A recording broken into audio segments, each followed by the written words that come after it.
Hey guys, it's Elena. Today I wanted to explore making sort of a rainbow effect in Procreate as an acrylic pour painting, and I will be using my acrylic pour brushes for Procreate to demonstrate this, and we will be doing it on a background that is black with some pastel colors. So let's go ahead and get started. So we will be doing this project in a 3000 by 2000 pixel canvas, and we will turn the background black by going to the layers palette, tapping background color, and double tapping next to the black on the color wheel. And we will be using my acrylic pour brushes for Procreate, and the idea of what I want to be doing right now is to get as many complementing colors as possible down at the bottom of the screen, and then we will continue to smear them upwards. So what I want to do is I think I will actually go with fluid pour number 2 that has a dual color tilt function, and this means that I can choose two different colors, a primary color and a secondary color. So the primary color is blue, and you can tell because blue is also up here. If I tap on this one, that becomes my primary color, and that is up here as well. And as a rule of thumb, the primary color is always the one that you chose last, unless you actively selected the other color again afterwards. I hope that makes sense. So we will be using my Fluid Acrylic Pastels palette down here, which comes with the brush set. And so with the Fluid Pour number 2 selected, I'm just going to start adding some blobs of color. So with my brush at a normal angle, I get my primary color, and then at another angle, I get my blue, at a more of a parallel with the screen kind of angle, like that. So I'm just adding a little bit of blobs of color. I'm not really caring how it looks because it will all get smushed anyway. So now I'm going to go with green and peach, and I will keep on going. So the peach is my primary color. That's the one I chose last. So I'm getting a bit of peach here, and then the green comes out. I'm actually not liking that, so I'm going to make green my primary color. The secondary color is the one that kind of doesn't come out as authentically as the exact color that you've chosen. Sometimes it can be a bit more like the primary color.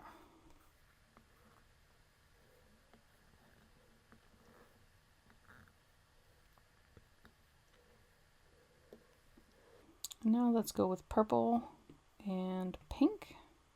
I want purple to be primary.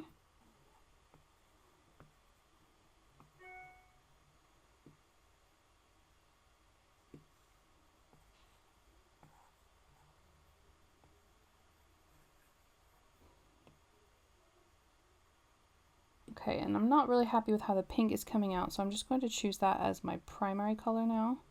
I'm actually going to choose that one as my primary color and try to get a bit more of a pink in here.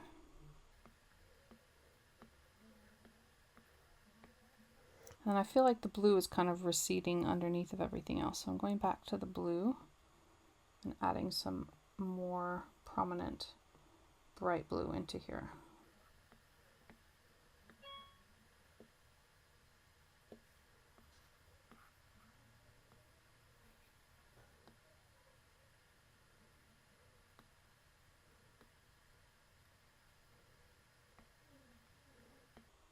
Okay,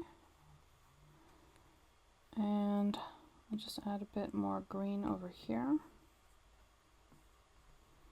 Okay, and so now at this point we're going to go to a different brush, and that will be Swipe with Cells, and I'm going to go with number 4, and you could do something similar with number 1 as well, but I think I'm going to go with number 4.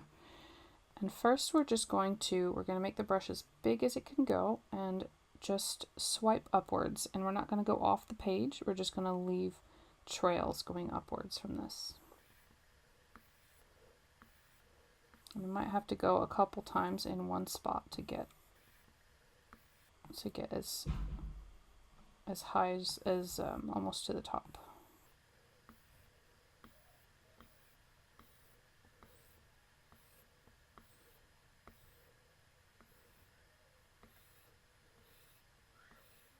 And we've actually got some empty spots here, so I'm just going to go back in the other direction gently and try and cover that down a little bit as well.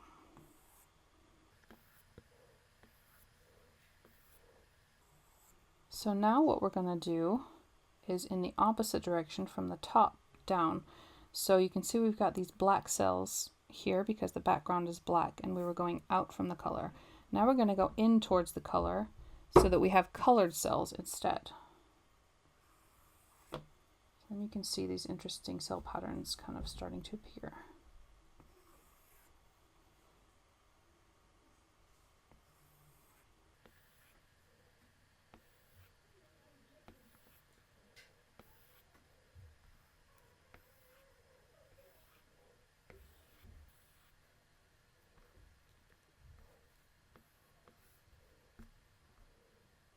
And just to liven things up just a little bit, we're going to go over to the smudge tool and make sure that we're in the Acrylic Pour brush set.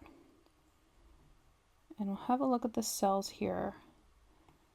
We're just going to go with cells number 3 and do just a couple of cells down here at the bottom. So we're going to choose an area where there's a couple different colors and just do, make the brush a bit bigger and just do a quick stroke that can add some interest.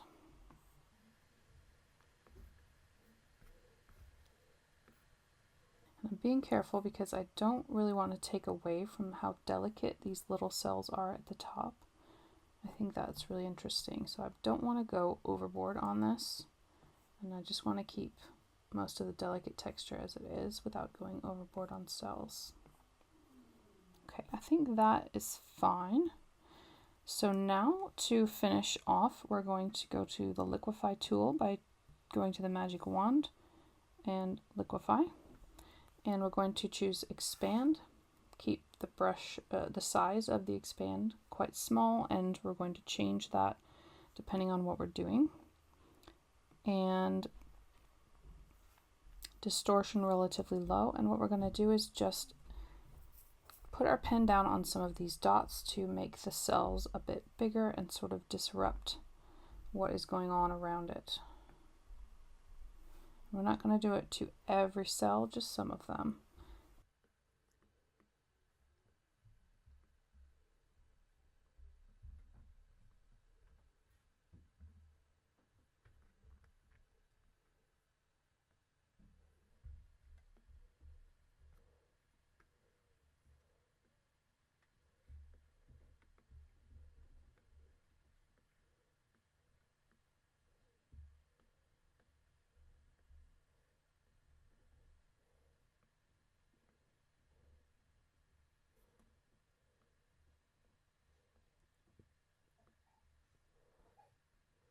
So I'm generally just going for the ones that look a bit out of place or are placed on such a way that they are right on top of some lines and might look interesting, pushing those lines out a bit.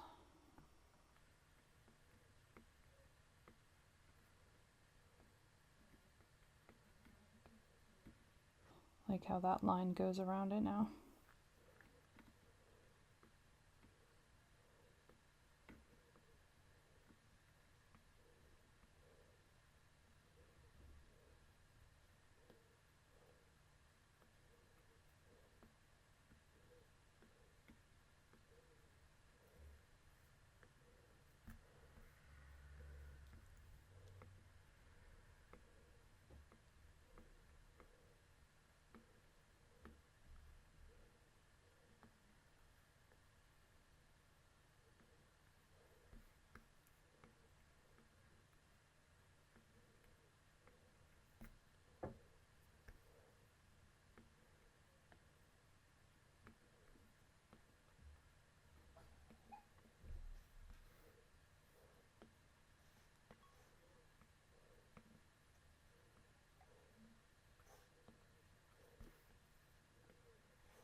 Okay, I think we are pretty much done. So let's have a look at how we're looking from far away. I'm pretty happy with that. I'm happy with how there's a lot of different colors going on and how the cells are kind of disrupting these lines. So I think that is what we are going to go with. So thank you so much for watching, and I hope that you enjoyed the tutorial. Please let me know if you have any questions or comments, and I will see you next time.